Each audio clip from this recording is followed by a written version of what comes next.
ভগবদ্গীতা থেকে ভগবান শ্রীকৃষ্ণের 10টি বিখ্যাত উক্তি।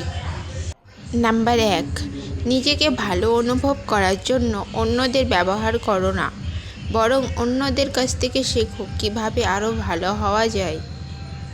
নাম্বার 2, আবেগকে বিবেচনায় রাখুন, কিন্তু শুধু তাকেই বিবেচনার একমাত্র বিষয় হতে দেবেন না।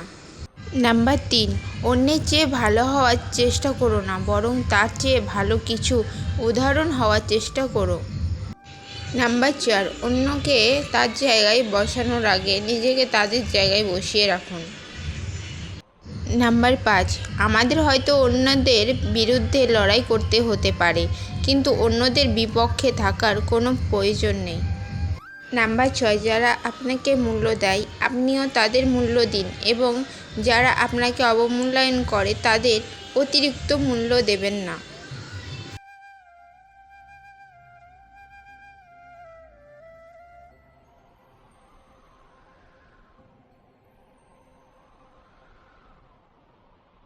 নাম্বার 8, যারা নিজেদের সম্মান করে না, অন্যরা তাদের সম্মান না করলে তারা সবচেয়ে বেশি বিচলিত হয়।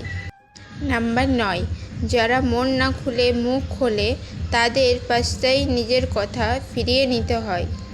নাম্বার 10, যদি আমরা দাবি করি যে আমাদের কোনো স্বাধীন ইচ্ছাশক্তি নেই, তবে আমরা ঈশ্বরকে এমন এক শয়তানে পরিণত করি যে আমাদের মন্দ কাজে প্ররোচিত করে।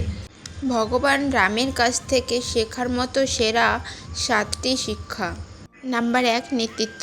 ভগবান রাম প্রাকৃতিক নেতৃত্বের এক উজ্জ্বল দৃষ্টান্ত ছিলেন। তিনি মর্যাদার সাথে নির্বাসন জীবন বরণ করে এবং তার সাহস ও সততার দ্বারাই মানুষকে অনুপ্রাণিত করে দৃষ্টান্ত স্থাপন করেছিলেন। নাম্বার 2, অগণিত প্রতিকূলতা সত্ত্বেও রাম কখনো বিচলিত হননি।